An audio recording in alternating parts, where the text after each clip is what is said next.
Alors, on attaque les espaces vectoriels. Avant d'aborder ce chapitre, on pourra avec profit rappeler les caractérisations de sous-espaces. Bon, donc une stabilité, donc il faut que ce soit non vide, stabilité par l'addition, stabilité par multiplication par un scalaire, voilà. D'application linéaire et les définitions de somme directe. Alors ça, c'est intéressant, les définitions de somme directe, parce que on se sert tellement du théorème qu'on croit que c'est une définition. Le théorème, il dit que, en gros, f et g sont deux sous-espaces f et g sont en somme directe si l'intersection est nulle, en quelque sorte. Et là, on est vite limité parce que cette définition risque d'être très ambiguë quand il y a trois sous-espaces vectoriels en somme directe. Donc, en général, K sous-espaces vectoriels sont en somme directe si, quand x est somme de xi avec les xi dans chacun des espaces vectoriels respectifs, alors cette décomposition est unique. Voilà, ça c'est ça la définition, c'est ça la bonne définition. Et après, le reste, c'est des théorèmes. Ce sont des bons théorèmes, mais ils restent à leur place en tant que théorèmes et ils ne sont pas des définitions. Donc c'est l'unicité hein, qui compte. Alors, le supplémentaire, donc si on prend F, un sous-espace de E, alors un supplémentaire, c'est un sous-espace tel que F', on va dire, tel que F et F' sont en somme directe, et de plus, cette somme directe est égale à E tout entier.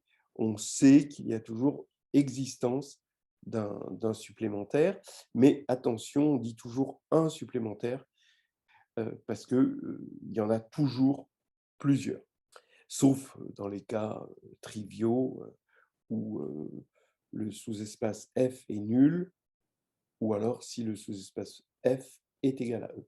Et là, dans ce cas-là, évidemment, c'est unique. Qu'est-ce qu'on pourrait dire de plus? Dans ces histoires d'espaces vectoriels, il faut avoir un peu de théorie des ensembles dans la tête, mais aussi les différences entre la théorie des ensembles et la théorie des espaces vectoriels. Bon, on en a déjà parlé un petit peu avant dans les vidéos qui précèdent sur les cahiers de vacances. Donc, bon, puisqu'on parle du supplémentaire, il ne faut pas confondre supplémentaire et complémentaire. Vraiment, ça arrache les oreilles d'entendre le supplémentaire parce que le candidat croit qu'il s'agit du complémentaire ou alors il a pris des habitudes de langage. On dit toujours un supplémentaire, mais on dit le complémentaire. Mais attention, hein, la théorie des espaces vectoriels, c'est une théorie où il n'y a pas de réunion. Et c'est plutôt la somme hein, qui vient remplacer la réunion. Quand vous avez un ensemble A, vous avez une opération intersection sur les parties de A. Donc ça, c'est dans la théorie des ensembles. Et pareil, dans les espaces vectoriels, vous avez une intersection, l'opération intersection sur les sous-espaces vectoriels. Donc ça marche. Mais en revanche, vous avez une réunion dans l'ensemble des parties de A, donc c'est une opération, et là, vous n'avez pas la réunion. Hein, donc là, en revanche, ce qui va venir remplacer, c'est la somme, qui, elle, n'existe pas, évidemment, dans la théorie des ensembles. Pareil, l'ensemble plein, lui, c'est un sous-espace vectoriel, mais par contre, l'ensemble vide, lui, n'est pas un sous-espace vectoriel. C'est encore une différence, là, avec la théorie des ensembles. Je vous rappelle aussi que autant l'intersection est distributive sur la réunion distributive sur l'intersection dans la théorie des ensembles, autant l'intersection n'est pas distributive sur la somme dans la théorie des espaces vectoriels. Ça, c'est un gros piège. Voilà donc des petites choses. Et puis, bon, on attaque le vrai-faux. Donc, je vous laisse regarder ce vrai-faux, faire un arrêt sur image dessus, et pour que vous puissiez le faire.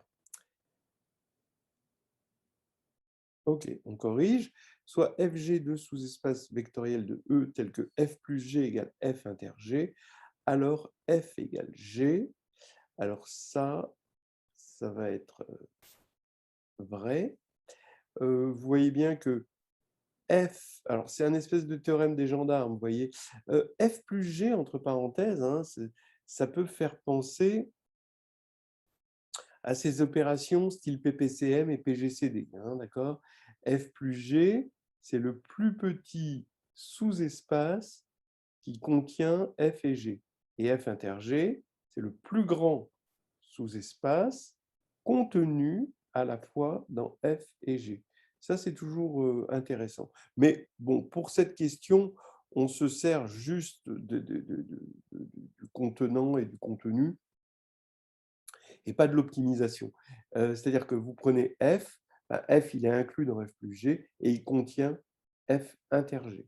Donc, par cette double inégalité, vous avez un espèce de théorème des gendarmes qui va faire que F est égal à F plus G est égal à F inter G. Et pareil pour G, donc ce qui fait que F est égal à G. Vect de l'ensemble vide, c'est l'ensemble vide, donc on l'a dit tout à l'heure, non, l'ensemble vide n'est pas un sous-espace vectoriel. Or, ça, c'est le plus petit sous-espace vectoriel qui contient le vide. Donc, le plus petit, bah, techniquement, c'est juste le singleton nul, hein. Donc là, c'est faux. Soit AB deux parties de E, alors vec de A union B égale vec de A plus vec de B. Donc, vous voyez que là, vec de A, c'est un sous-espace vectoriel, et là, la loi plus, elle est bien à sa place, et là, c'est des parties, et là, la loi union, hein, l'opération union, est bien à sa place aussi. Donc déjà, c'est bien. Bah oui, oui, bon, disons que ça, c'est l'ensemble des combinaisons linéaires qu'on peut faire avec A et B. Voilà.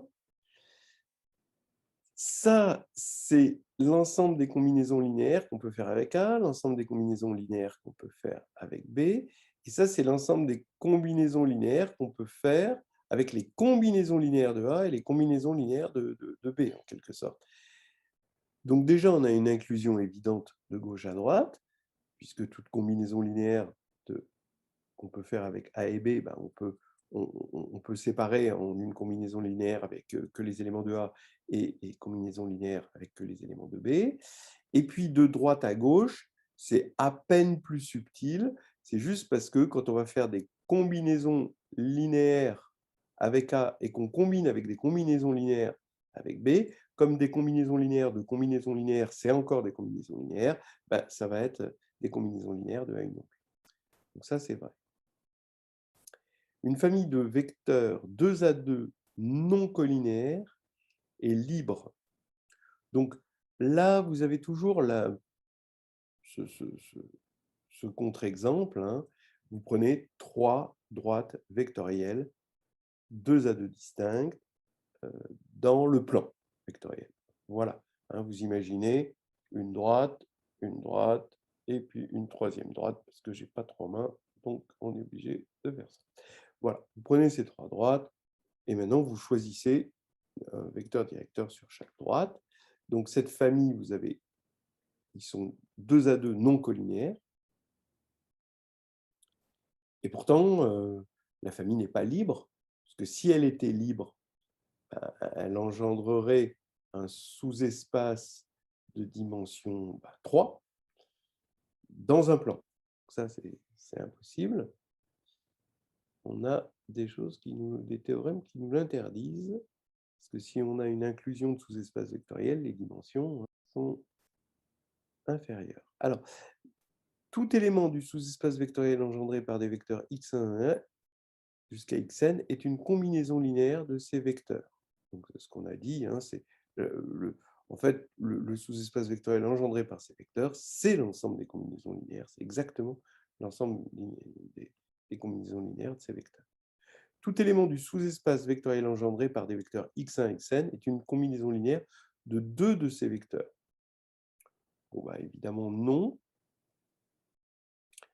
Donc, vous prenez 3 vecteurs libres dans un espace vectoriel de dimension 3.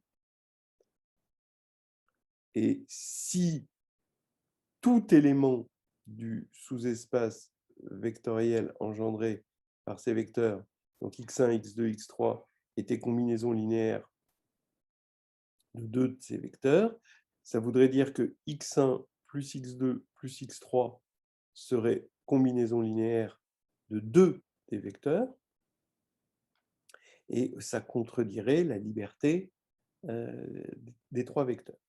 En revanche, donc ça c'est faux, hein, mais en revanche, on peut le rendre vrai si on était en dimension inférieure à 2. En dimension inférieure à 2, c'est le théorème de la base extraite. Hein, d'accord, c'est-à-dire que on peut toujours extraire, bon, si on est en dimension 2, disons, on prend n vecteurs, donc le sous-espace engendré par ces n vecteurs, il est de dimension forcément inférieure à 2, donc on peut en extraire une base, hein, de cardinal inférieure à 2, et donc ces combinaisons linéaires de 2 ou 1 ou 0 vecteurs, hein, évidemment. Mais là, écrit comme ça, en tout cas, c'est faux. Alors maintenant, si G et H sont supplémentaires dans E, et F est un sous-espace de E, alors G inter F et H inter F sont des supplémentaires dans F. On a presque envie de dire oui, dans le sens que, est-ce qu'ils sont en somme directe? Bah, a priori, oui, ils sont en somme directe parce qu'il y en a deux, et donc l'intersection, ici, elle est nulle, parce que l'intersection est incluse, dans l'intersection de ces deux-là, est incluse dans G inter H. Donc déjà, là, c'est quand même une remarque qu'on a déjà. Mais par contre, est-ce que ça fait F? Bah, vous voyez que déjà, il y a quand même un problème. C'est toujours pareil, hein, c'est toujours cette distributivité de l'intersection sur la somme qui fait défaut dans les espaces vectoriels. Hein. Et F inter G plus H n'est pas a priori égal à G inter F plus H inter F. Donc, on va prendre un contre-exemple, toujours pareil, les trois droites de Z2 distinctes dans le plan, donc qu'on va appeler, donc le plan ce sera E,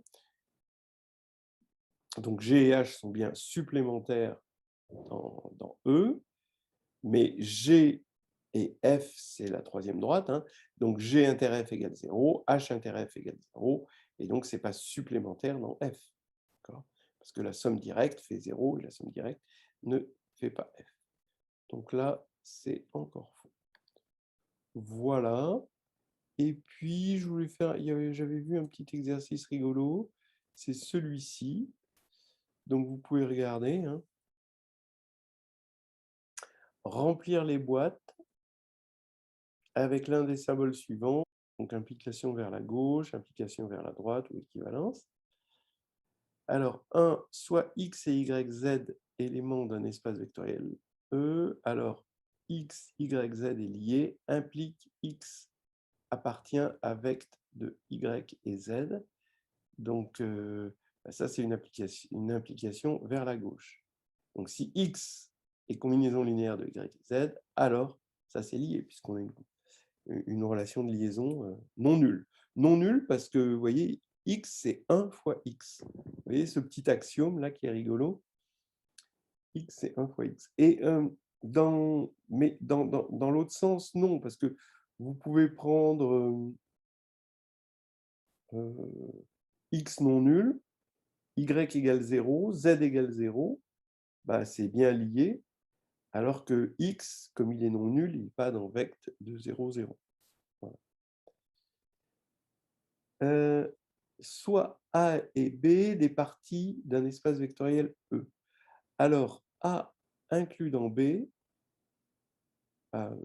évidemment, implique vecte A inclus dans vecte B, ça c'est évident, mais la réciproque est fausse. Hein. Pour donner un contre-exemple, hein, on va prendre vecte B égale E, donc vecte A égale F, F est inclus dans E, donc F c'est un sous-espace de E.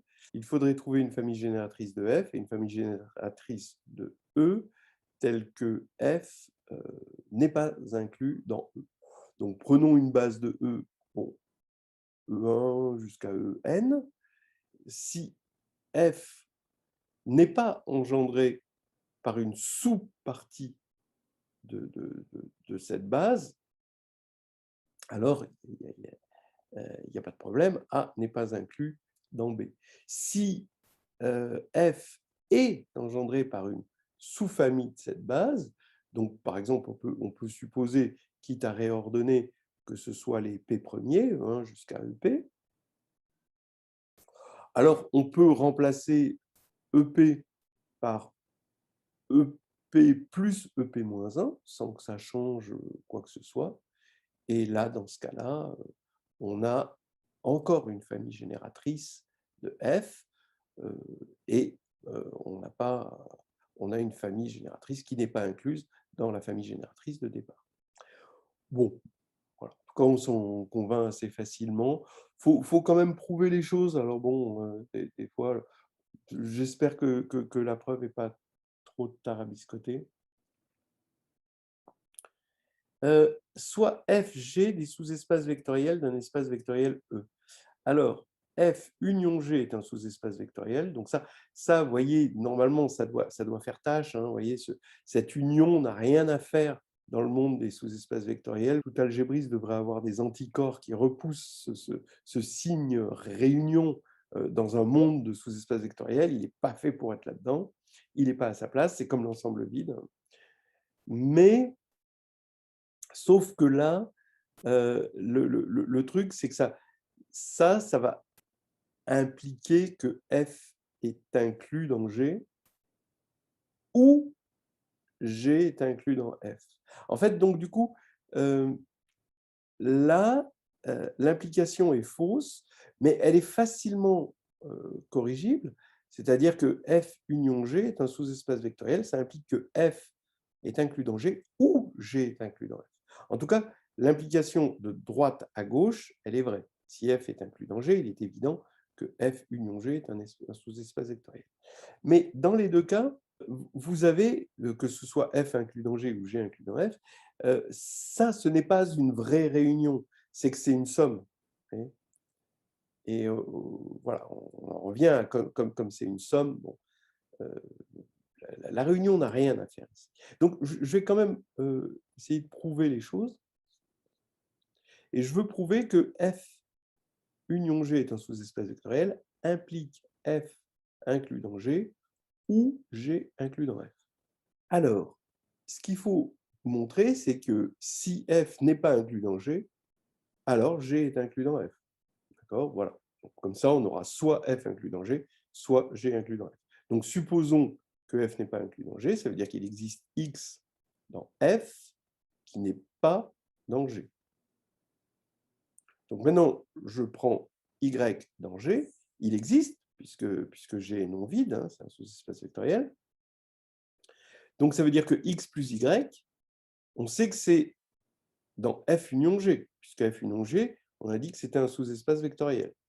Comme X est dans F union G et Y est dans F union G, la stabilité par combinaison linéaire fait que X plus Y est dans F union G. Mais X plus Y, lui, n'appartient pas à G. Donc, parce que si X plus Y appartenait à G, appelons-le Z, par exemple, donc on a Z dans G, on aurait X égale Z moins Y, donc ce serait une combinaison linéaire d'éléments de G, hein. Donc X serait dans G, contrairement à l'hypothèse. Donc, X plus Y n'est pas dans G, ce qui veut dire que X plus Y, forcément, est dans F, par élimination. Et comme X est dans F, ben, ça fait Y qui est dans F. D'accord? Voilà. Et donc, on a montré que Y dans G implique Y dans F, ce qui fait que G est bien inclus dans F. Donc maintenant, il ne reste plus qu'à regarder le 4.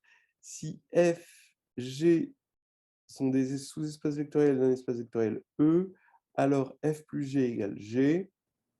Alors là, ce n'est pas pareil, là, c'est équivalent.